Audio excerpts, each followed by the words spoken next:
La professeure Manon Blangis nous a expliqué ce que c'était que le rallye du cœur. Mais qui de mieux pour en parler que Geoffroy de Susbiel, qui donc a chapeauté ce rallye du cœur depuis 5 années, et Florence Garcia. Vous êtes bénévole à l'association Imagine for Margot. C'est un honneur de démarrer avec vous deux. Ça sera un honneur aussi avec les autres. Mais en tout cas, voilà, on voulait mettre un point d'honneur à démarrer avec vous deux parce que finalement, c'est grâce à l'un et pour vous qu'on est là. Alors Geoffroy, première question. D'où est venue cette idée du rallye du cœur il y a 5 ans? Alors, travaillant dans l'événementiel, et puis aussi papa de 5 petites filles qui se portent à merveille, on a voulu organiser un événement tous les ans au profit d'une association dans le domaine de l'enfance. Et puis en regardant un petit peu sur internet, j'ai vu Imagine for Margot. Et l'histoire d'Imagine for Margot, je laisserai pas Florence vous en parler, m'a pas mal touché. Puisque sans spoiler, mais Patricia Blanc, la présidente de l'association, avait perdu une petite fille. Oui. Moi, en tant que papa de fille, ça m'a touché. Et on s'est dit, voilà, pourquoi pas organiser quelque chose. Et l'idée est partie de Versailles, qui est une ville reconnue pour être assez familiale. Et on s'est dit, mais quel est le dessin d'un enfant? Qu'est-ce qu'il dessine en premier? C'est une voiture. Et qu'est-ce qui fait rêver les enfants? Les voitures, un peu moins que les vélos électriques, entre vous et moi. Ça aurait été moins pratique d'ailleurs pour faire le rallye. Où il faut avoir des bonnes jambes. Voilà. Mais donc voilà, l'idée est venue de là, et puis on a creusé un petit peu, et puis on a commencé petitement en 2017 avec 60 voitures. On a levé 20 000 euros avec tous les commerçants de Versailles que je tiens à saluer, parce que c'est grâce à eux globalement que le projet a pu naître. Et puis après les choses ont évolué et puis voilà, on en est là. Et quelle évolution parce qu'aujourd'hui 300 voitures quasiment. Alors non, il y a 275 équipages, mais pourquoi le 300? On n'est pas loin. L'histoire est belle, du 300 l'histoire est belle, c'est pour ça qu'on voulait la mettre un peu en valeur. C'est un conducteur qui a engagé 2 véhicules, une Mini de collection et une Porsche 911. Il participe depuis 3 ans. Et là il m'a appelé, il m'a dit j'ai pas envie de rouler cette année. En revanche, au lieu d'avoir un copilote, moi je vais être copilote d'un grand ado qui aurait son permis d'Imagine for Margot, je crois que c'est Alexandre. Et donc il a dit voilà, je laisserai ma Porsche, je laisserai le volant à un jeune adulte et moi je serai son copilote. Voilà, donc du coup on s'est dit on va le mettre à l'honneur et on va lui donner l'équipage 300. Et voilà. Parfait. Et puis 300, moi ça me fait penser aussi à la référence cinématographique, les 300 Spartiates, si je dis pas de bêtises, oui, c'est ça. Qui étaient finalement des combattants, un peu comme tous ces enfants qui combattent quotidiennement cette maladie. Alors Geoffroy, j'ai une question pour vous avant évidemment de m'adresser à Florence, on ne vous oublie pas. Ça vous fait quoi personnellement de savoir que grâce à cet événement, la recherche avance?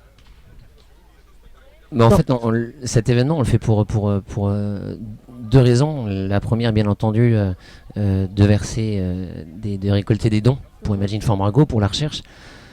Après, l'AIDEM, le cancer pédiatrique, c'est un peu l'enfant pauvre de la recherche. Et après en avoir parlé avec Patricia, le très grand nombre des dons sont récupérés par des initiatives personnelles. Donc est-ce qu'on fait avancer la recherche? Je ne sais pas. Est-ce qu'on finance des programmes de recherche? Ça oui. Ça c'est sûr. Et puis le deuxième objectif, c'est aussi de faire plaisir à des enfants. Moi j'ai eu quelque chose qui m'a personnellement touché. C'est que là on a Jean-Pierre Gagy qui est derrière, qui l'année dernière parrainé une petite Roxane. Et je sais qu'Alban, tu connais aussi. Et il l'a fait à distance. Et là derrière moi, là juste derrière toi Alban, il y a les parents de Roxane. Ouais. Avec Jean-Pierre et je Laetitia. Me permets de me retourner, voilà. Qui viennent de se rencontrer. Et en fait la petite Roxane est partie en octobre. Et Laetitia et Tiffen, les parents de la mère maman d'Oxane, se sont tombés dans les bras en pleurant. Rien d'en parler, ça me fait tout chose. Ça se sent. Voilà, donc c'est pour ça aussi qu'on fait ce genre de choses. C'est ce qu'il faut retenir finalement de cette journée, c'est ces belles émotions qu'on va partager ensemble. Florence, c'est à votre tour de parler un petit peu, nous raconter la genèse d'Imagine for Margot.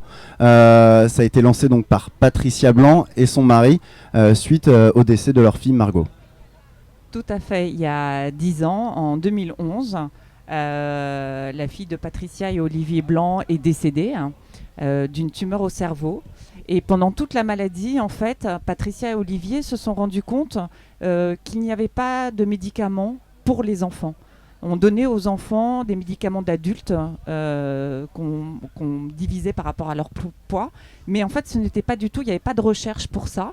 Et à partir de là, ils ont décidé de lancer cette association.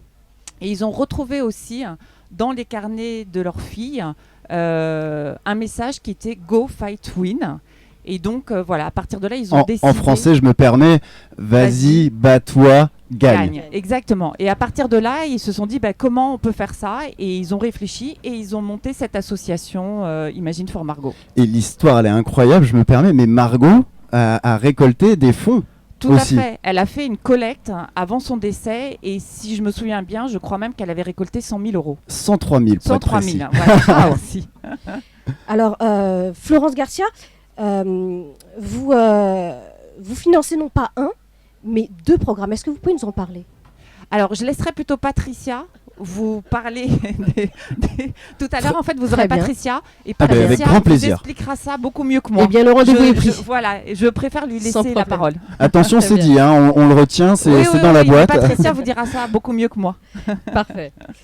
Moi, cette journée, j'aimerais, on a parlé du chèque tout à l'heure, j'aimerais qu'on soit dans le futur, à 18h30, c'est ça la Geoffroy, la remise du chèque c'est aux alentours de 18h30? Ouais, 17h30. 18h30, normalement, c'est la fin de la journée. C'est la fin, moi je voulais que ça dure longtemps. Pareil, mais On peut rester. Alors, On peut faire la fermeture. il est 17h30, le chèque là, il est à combien? Geoffroy? vous voulez que je vous donne le chiffre? Ah parce on a le chiffre là aujourd'hui? Bah non, on l'a pas encore parce qu'il y aura une vente aux enchères, que les cagnottes continuent de grimper. Donc on aura un chiffre à 17h29 qu'on mettra discrètement sur le chèque. Mais Eh bien, on va laisser le comptez suspense pas dans sur ce moi cas-là. pour vous le donner, ça c'est sûr. Ouais, bon, Très bien. on a bien compris. Florence, un petit pronostic. Ce chiffre, je vais commencer à donner des indices. Je sais que on était à pas loin des 200 000, 250 000, je crois. Sans trop donner d'indices. Florence, aujourd'hui, un pronostic sur ce chèque. Allez, 280. Allez, 280, c'est noté. Vous savez quoi? Moi, je vise les 300 000. 300 000 comme les 300. Tout est lié finalement. On croise les doigts pour que ce soit vrai. Ben voilà. Ouais.